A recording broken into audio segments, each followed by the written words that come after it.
Como eu não tenho leitura, vou pedir ao meu neto Anderson para escrever do mesmo jeito que eu falar. Ele também vai consertar as palavras erradas que eu digo para a história poder ficar bem bonita e bem contada. Eu me chamo Agostinho Ferreira Santana. Sou nascido e criado na cidade do Rio das Contas, uma cidadezinha pequena do interior da Bahia. Se bem que eu não sou mesmo da cidade. Toda a minha vida eu morei na região de Brumadinho, um povoado que fica distante umas 2,5 léguas da cidade. Essa história que vou lhes contar aconteceu comigo mesmo, mas não é coisa nova, ela é bem antiga. Foi lá no meados de 1960. Naquele tempo, eu tinha acabado de casar com minha falecida esposa, que se chamava Laurinda. E como quem casa quer casa, eu tinha saído da casa dos meus pais, onde vivia com eles e meus 7 irmãos, para morar com minha esposa. Meu pai me ajudou e por isso comprei um pedaço de terra mais adiante e construí a casa de morada. E também comecei a trabalhar nas lavouras e criar umas 2 cabeças de gado para sustentar a minha família. Pois antigamente os homens de direito davam muito duro para poder dar conta de botar o bocado de comida na mesa. Passados 2 anos de casado, tivemos nosso primeiro filho, chamado Nivaldo. E com mais 1 ano, tivemos outro filho, dessa vez uma menina, chamada Valnice, que é a mãe desse meu neto que está escrevendo. Na região em que eu moro, antigamente tinha muitas histórias de visagem, principalmente nas estradas. As pessoas mais velhas que falavam que as assombrações e coisas sobrenaturais apareciam nas noites de lua e quando era perto da madrugada.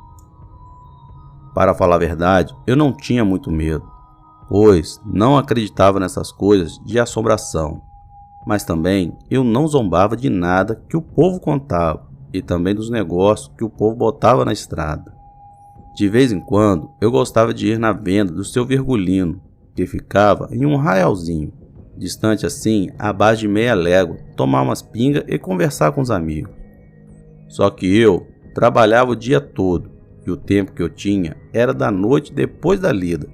Tinha vez que Laurinda reclamava, mas ela sabia que eu só tinha olhos para ela. Nesse tempo, o meu cunhado mais novo, que se chamava Evilário, tinha mais ou menos uns 10, 12 anos de idade, e ele era muito grudado em mim e na minha esposa. E sempre que podia, ele ia lá para minha casa e ficava a semana toda. Quando ele estava lá em casa, passava o dia todo do meu lado ajudando o trabalho na roça. Cuidava dos animais e ainda olhava os meninos para Laurinda cuidar dos afazeres dela. Como ela via eu sair noite após noite, quase sempre pedia para ir comigo na venda do seu Virgulino, mas eu nunca deixava, porque quando eu ia e tomava umas pingas, eu costumava voltar muito tarde. E também porque se meu sogro soubesse, podia achar ruim comigo e o que eu não queria era arrumar confusão com seu Miguel. Certo dia, o bichinho ficou me pedindo o dia todo para ir à venda, pois lá no arraial tinha uns minotes, assim de idade dele, e ele queria ficar vadiando com eles. Mas como ele era um menino muito bom, eu resolvi levar ele comigo. Perguntei a Laurinda se podia levar, e ela disse que eu que sabia. Sendo assim, na boca da noite, selamos 2 cavalos, um para mim e o outro para ele. Eu até pensei em ir por umas estradas, que dava uma volta e era um pouco mais longe do que a estrada por onde eu sempre ia. A cisma era porque tinha um pessoal que morava em um sítio lá perto, que costumava deixar em uma encruzilhada da estrada umas oferendas. Era galinha, farofa, cachaça, além de velas. E para falar a verdade, eu tinha muita cisma daquilo. Por isso, sempre que eu podia, cortava caminho, quando avistava os trabalhos na beira da estrada. A gente saiu cedo e passamos por lá na encruzilhada na base de umas 6 horas da tarde. Ainda estava claro e tinha um bando de oferendas de velas. Na verdade, só tinha o resto delas. E ela estava embaixo do pé do chorão, que ficava na encruzilhada. Quando eu vi aquilo, me benzi e me arrepiei todo. Mas segui o caminho sem mexer no que não é da minha conta e graças a Deus nada de diferente aconteceu. E pouco depois chegamos na venda. Eu fiquei na venda enquanto meu cunhado ficou brincando com os moleques que moravam no arraial. E de vez em quando ele vinha onde eu estava e me pedia um doce. A prosa com meus amigos estava boa, mas quando deu umas 10 horas da noite, eu me despedi. Chamei o menino e fomos embora, pois estava tarde e já começava a esfriar e fiquei receoso do menino gripar com o sereno na cabeça. A gente foi cavalgando devagar, pois o menino não tinha muita experiência. Quando nós estávamos chegando perto da encruzilhada, faltando umas 20 braças, eu vi mais adiante uma luz fraca, só que eu não dei muita importância. Na verdade, eu estava de fogo, pois tinha bebido muito, e pensei que havia de ser alguma pessoa andando na estrada e levou um lampião para clarear o caminho com medo de pisar numa cobra. Por essa luz que me alumia, quando a gente chegou no meio da encruzilhada, os cavalos começaram a ficar inquietos e querendo voltar. Eu não sabia o que estava acontecendo, pois não vi nada além da luz. Só sentia um vento gelado que chegava a assobiar, e esse vento também era muito estranho. Pouco tempo depois, o mato começou a se mexer, e dessa hora eu comecei a ouvir gritos agonizantes que lembravam pessoas com muita dor, e percebi que tinha alguém correndo dentro dos matos, pisando nos galhos secos.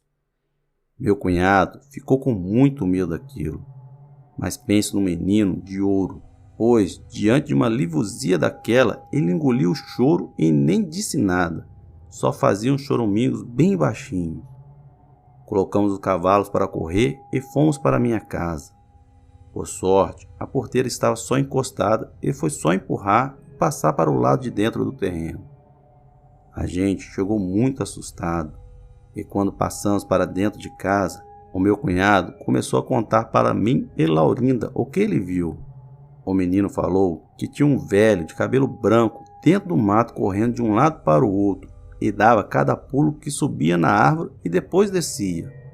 Eu mesmo não vi nada, só escutei, e uma certeza que você pode ter é que criança naquele tempo tinha medo de mentir. Ele podia até aumentar, mas não inventava.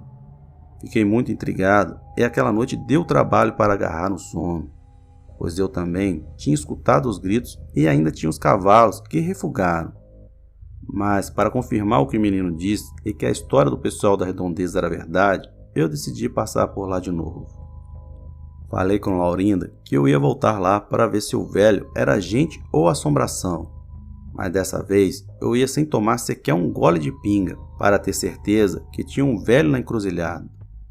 No outro dia, na base de umas 10h30 da noite, selei o cavalo e fui para a encruzilhada.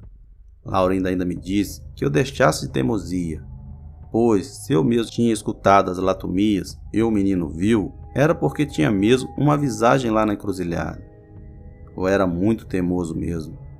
Falei que ia lá sim, pois queria saber como era esse velho. Ela falou que eu ia me arrepender. Em todo caso, eu montei no cavalo e segui sozinho para a encruzilhada.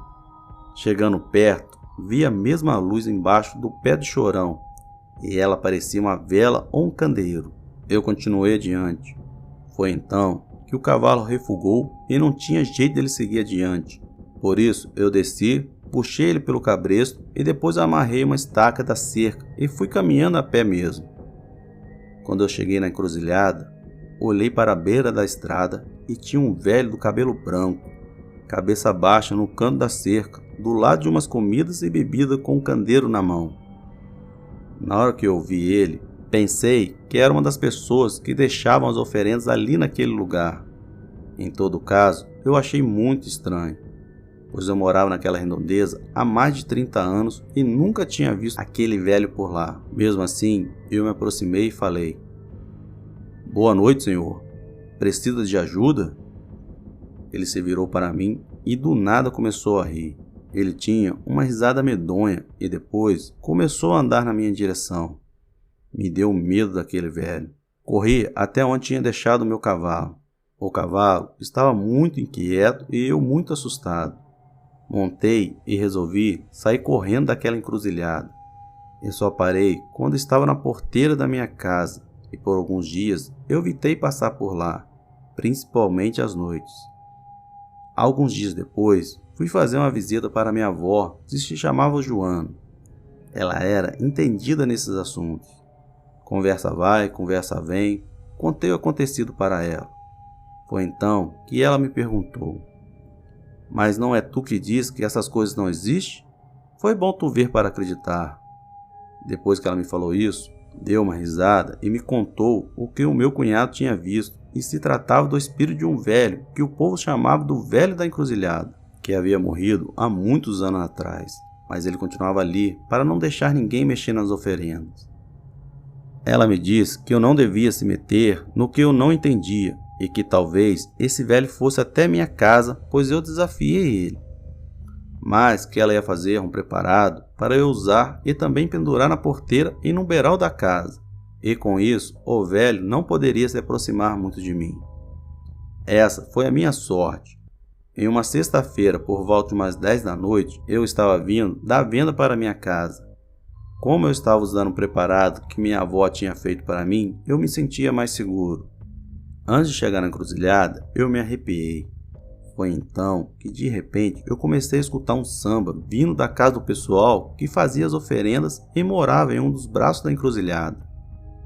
Acho que da encruzilhada até a casa deles devia ser umas 5 tarefas de distância. Eu passei direto, nem olhei para o lado. Mesmo assim, o arrepio não desapareceu. Parecia que se eu olhasse para trás, ia ver o velho. Quando cheguei no meu terreno, eu soltei o cavalo no pasto e estava voltando para casa quando eu escutei um grito na estrada. Aquela noite era sem lua.